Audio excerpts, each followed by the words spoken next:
আসসালামু আলাইকুম, শুভ সকাল। আমি আপনাদের বোন মোমেনার দিনকাল থেকে মোমেনা বলছি। আপনারা সবাই কেমন আছেন? আলহামদুলিল্লাহ, আমরা সবাই ভালো আছি। আপনারা পৃথিবীর যে যে প্রান্ত থেকে আমার ভিডিওগুলি দেখতে বসে গেছেন বা দেখবেন, তাদেরকে জানাই অসংখ্য অসংখ্য ধন্যবাদ। আল্লাহ আপনাদের মাঝে আবার আমাকে হাজির করছে, তার জন্য শুকরিয়া। আশা করি আজকে ভিডিওটা আপনাদের কাছে ভালো লাগবে। যদি ভালো লাগে প্লিজ আমার ছোট্ট চ্যানেলটার পাশে থেকে যেতে পারেন। বউ, ছেলের বউ সবাই চলে গেছে, ব্যান্ডে 2 দিন রেখে দিছি, বেশ ভালোই লাগছে, আনন্দ করছি। যখন চলে যায় তখন অনেক খুব খারাপ লাগে। বেআইনের লিগে এবার এত বেশি খারাপ লাগতেছে যা বুঝাতে পারবো না। গতকালকেই ঘর বাড়িগুলো গুছাইছি, আজকে এরপর উপরেরটার সময় পাই নাই। কালকে এত টায়ার্ড হয়ে গেছি, আজকে সকালে সমস্ত কিছু ধরছি, গোসল গাহক ধুইয়া তারপরে নিচে নামলাম। অনেকগুলো কাপড় চোপড় ধুইয়া দিলাম, পাপোশ ধুইয়া দিলাম। এখন যাবো একটু বাইরে, একটু গাছের সবজি কাটবো। চলেন আপনি করে লইয়াই যা মনে। ভালো একটা বেআইন পাওয়া সেটা একটা ভাগ্যের ব্যাপার। আলহামদুলিল্লাহ, আমি একটা ভালো বেআইন পাইছি। বন্ধুত্বের মতো বেআইও বন্ধুত্বের মতো পাইছি, আল্লাহর কাছে শুকরিয়া আলহামদুলিল্লাহ। এখন জানি না ছোটটা কেমন হয়, দোয়া করেন আল্লাহ যেন একটা ভালো মেয়ে মিলাইয়া দেয়, ভালো একটা বেআইন মিলাইয়া দেয়। জিনিসপত্র নামানো গুছানো এগুলো একটা বড় কাজ, এগুলি কোনো দেখা যায় না। এই কয়েকদিন বেআইনটা চা খাইছে, আমিও লগে লগে চা খাইছি। যেখানে কাপড় চোপড় ধুইয়া রৌদ্র দিয়া দিছি, এখানে কিছু পাপোশও ধুইছি, নামাজের মশলাটাও ধুইয়া দিছি। আর অনেকগুলো কাপড় আছে যেগুলি আমি হ্যান্ড মেশিনে দিব না, হাতে ধুব। আর এক ভদ্রলোকরে দিয়ে আমার জামাই জায়গাটা পাকা করাইছে। আর অত সুন্দর হয় নাই, যাই হোক ঘাস ঘুষের থেকে তো বাচ্চা গেলাম। আর এখানে লার্কি চুলাতে আমি রান্না করব দেখে সেই বাঁশ আটি আটি বান্ধা রাখছে। এই বছর তো এখনও আপনার বাইরে রান্না করি নাই, এখনও একদিনও মাটির চুলায় করবো। গরমের জন্যই তো ইয়া করতে পারি না। যাই উপরে, এটা দিয়ে আমার পোলা আবার বক্সিং। যেখানে কয়টা ঢেঁড়স বড় হয়েছে, ওই দিনের গুলো জমাইয়া বেআইনে ভাজি তো হইব না, ভর্তা বানাইয়া সবাই খাইছে। আর এখন 3-4টা হয়েছে, জমাই 2-3 দিনের একসাথে করে আল্লাহ বাঁচাইলে ভাজি করি বা ভর্তা করি বা কোনো মাছের সাথে দেওয়া যাবে। কচুর শাকগুলোও বড় হয়েছে, এখান থেকে উঠাইয়া নিব, একটু পুঁই শাক নিব। এই কাজগুলো আজকে করব। আপুরা দেখেন তো এই লাউটা বাঁচবো কি না। এরকম অনেকগুলো করা হয়ে এতটুকু আইসা মরা যায়, এতটুকু আইসা মরা যায়। এই দেখেন এখানে আরেকটা করা, এরকম অনেক করা আসছে, জানি না কেন মরে যায়। আপনাদের জানা থাকলে জানায়েন। এখানে কিছু আরেকটা লাউ এরকম অনেক হয়েছে, হইয়া হইয়া মরা যায়, জানি না কেন, বুঝতে পারতেছি না। কালকে টমেটো গাছ কাইটা দিছি, আর গোলাপ গাছটা কাইটা দিছি। ফসল হয় না, আরও টমেটো গাছ আর লাগাবোই না, এটি অনেক মশামাছি হয়। এই যে আপুরা মাশাল্লাহ কেন তো লাউ আইসে, আলহামদুলিল্লাহ আলহামদুলিল্লাহ আলহামদুলিল্লাহ। এই 1 ঘন্টা ধরে আমি গার্ডেনে কই থেকে সময় যাইতেছে আমি বুঝাই পাইতাছি না। আলহামদুলিল্লাহ আলহামদুলিল্লাহ। এই যে গার্ডেন থেকে আসলাম, কত মশার কামড় খাইলাম, কত কিছু করলাম ঠান্ডা হইয়া।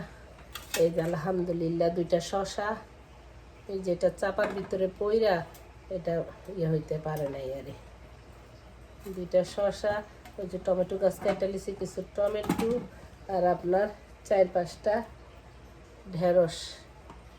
এখানে লাউ শাক উঠে নিছি, কচুর শাক, আর এখানে এই পুঁই শাক। আজকে হয়তো পুঁই শাক বা লাউ শাক যেটা হোক একটা শাক রান্না করব। প্রতিদিনই ফ্রেশ একটা শাক রাখার চেষ্টা করি, আর কিছু সংরক্ষণ করে রাখবো। আপনাদের কারো যদি কোনো শাক লাগে প্লিজ চলে আসেন, বিনামূল্যে বিনা পয়সা দিয়ে দিব। অনেকে আমাদের এখানে গার্ডেন করে বাজারে নিয়ে বিক্রি করে, আমি বিক্রি বুক্রি করবো না, আপনারা যার যেটা, আমার তার কিছু নেই, আমার লাউ শাক আছে, যেরকম পরিমাণে নিয়ে যাইতে পারেন। যাই এখন আমি এগুলি কাটি, তারপর আপনাদের সাথে আবার দেখা হচ্ছে। একদম মাজা ধরে গেছে দর্শক এই শাক কাটতে কাটতে। পুঁই শাকটা ধুয়ে রাখছি, আর কচুর শাকটা সিদ্ধ করে সেখানে লাউ শাক মোস্ট অফ দাই ফ্রোজেন করে ধুইয়া সংরক্ষণ করবো। আর কিছু আজকে রান্না করবো ডাল দিয়া রান্না করলে দেখলাম ওই দিন ছেলে খাইছে। মাছ মুছ দিয়ে রান্না করলে বা ভাজি ভুজি করলে আমি পছন্দ করি, ওলা খায় না। কি সুন্দর তরতাজা শাক, মানে একটা ডোকা ফালাইতে মন চায় না। কি সুন্দর, কিনা আনলে যে কত টাকা শাক হইতো এখানে, কত কিনা খাইছি না, নিজের বাড়ি হয়েছে দেখেন আলহামদুলিল্লাহ, আল্লাহ কাছে শুক্রিয়া। এটি তো খাইয়া কুল পাই না। জামাইটা লগে যদি আমার সাথে খায় তাইলে আমার খাওয়া শেষ হয়। আমার জামাই খালি ভাজা পড়া ছাড়া অত কিছু খায় না। এই যে একটা লাউ আইছে, উদা লাউ হয় না কিছু না, যাই একটা লাউ আইছে দেখা ভালো লাগছে, আলহামদুলিল্লাহ আলহামদুলিল্লাহ। এই শসাটা ইয়ার মধ্যে পইরা ভিতরে, মানে জাতার ভিতরে পইরা। ওই দিন 2টা শসা কাটছি, ওই শসা 2টা তিতা ছিল, যেটাতে আবার সালাদ বানাইছি ওইটা আবার ভালো ছিল।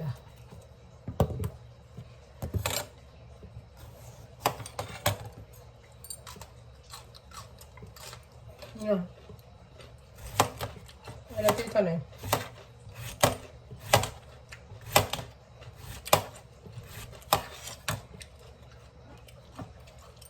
গাছের শসা লবণ মরিচ দিয়ে খাইলে অন্য রকমের স্বাদ।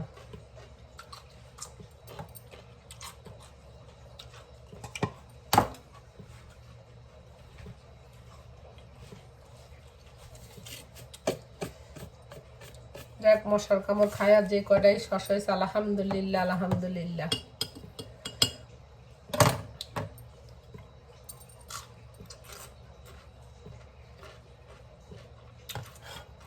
বাংলাদেশে বাসে ট্রেনে গরমকালে ওইটা লাগতেছি, মানে খিরাই কয়, চিল্লা কাটটা লবণ লাগাই তুমি, গরমের দিনে ভালোই লাগে খাইতে।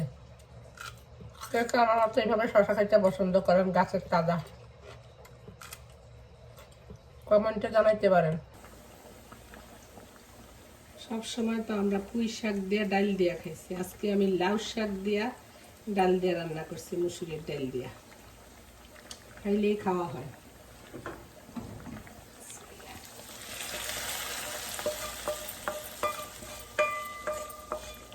শাক শুকে তেল তুল রসুন পেঁয়াজ বেশি লাগে।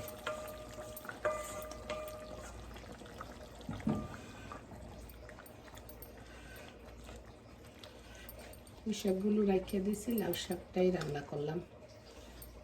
লাউ শাক ভাজি করতে চাইছি, কিন্তু ছোট ছেলের একটু খাওয়ামো দেখে ডাল দিয়ে রান্না করছে, হয়ে গেছে। এখন নাস্তা খামু, গার্বেজটা ফালাই দিয়ে। এই যে এখানে শাক সংগ্রহ করার জন্য সব প্যাকেজিং করে ফেলছি। এখানে কচুর শাকটা একটু আদা রসুন বাটা দিয়া, একটু হলুদ দিয়া আর তেল দিয়া এটা একটু সিদ্ধ করে নিছি। জাস্ট এখন ইলিশ মাছের মাথা দিয়ে রান্না করেন বা চিংড়ি মাছ দিয়া, সেটা কষাইটার সাথে দিয়ে দিবেন। ব্যাস, এটাই হলো কচুর শাক। আর এই 2 ফুলটা হলো পুঁই শাক। পুঁই শাক কোনো মানে লাইফ রাখছি, কোনো ভাপ টাপ দেই নাই, কিছু না। আর আপনার লাউ শাকও 2 প্যাকেট রাখছি। এটা রাখছি আপনার একটু ভাপ দিয়ে হালকা একটু তেল দিছি, তাইলে কালারটা সুন্দর থাকে। এখন জাস্ট আপনারা নিবেন, নামাইবেন, খাইবেন। যখনই আপনাদের তরকারি, সৃজনের তরকারি সস্তা পান, তখন আপনারা এইভাবে ফ্রোজেন করে রাখতে পারেন, স্বামীর আয় করতে পারেন। টেহা দিলেন এক আপুরা ভাইয়ারা কি সুন্দর টাকা ব্যাংকে জমায়, টাকা দিলে না স্বামীরা আপনি টাকা ব্যাংকে জমায় আয় বায় দেখাবেন। আর এমনি যদি না দেয়, এই যে আমার মতো শাক মাক লতা পাতা রাখাও আয় করতে পারেন। জাস্ট ফান করলাম আপনাদের। যেখানে কাপড় চোপড়গুলো ভাঁজ করে নিচ্ছি, এখন জায়গায় জায়গায় রাখবো। সব কিছুই আমার করতে হয়, মেহমান আসলে সব রোদ্রে টোদ্রে দিয়া, বালিশ কাঁথা মাথা যা যেটা ব্যবহার করে ওগুলি। আমার জন্য কিছু লাগবো না, অকাল্লা ভালো তকাল তলা। এই যে সব কাজকর্ম শেষ করে নাস্তা নিয়ে বসলাম। আমার ছেলে কয় তোমার লে কোনো খানা আনবো, আমি কই না, আমার যেগুলি আছে এগুলি আমি শেষ করে নিই। ওকে, মাইসে 1% দুধ কেমনে খায়, না খাইলে না খামো, আর যদি খাই ফুল ক্রিম দুধ খামো। এনে 1% দুধ দিয়ে চা বানাইছি, পানসা, কোনো স্বাদ লবণ তেল কিছুই নাই। তো ঠিক আছে আপুরা, এতক্ষণ পর্যন্ত যারা যারা ধৈর্য সহকারে মোমেনার দিনকাল দেখছেন তাদেরকে জানাই অসংখ্য অসংখ্য ধন্যবাদ। যদি আমার ভিডিওর কোনো অংশ আপনাদের কাছে ভালো লাগে প্লিজ আমার পাশে থাকেন। আল্লাহ সবাইকে ভালো রাখুক, সুস্থ রাখুক। ইনশাল্লাহ নেক্সট ভিডিওতে দেখা হবে, কথা হবে। আসসালামু আলাইকুম। ততক্ষণ আল্লাহ সবাইকে ভালো রাখুক। আসসালামু আলাইকুম।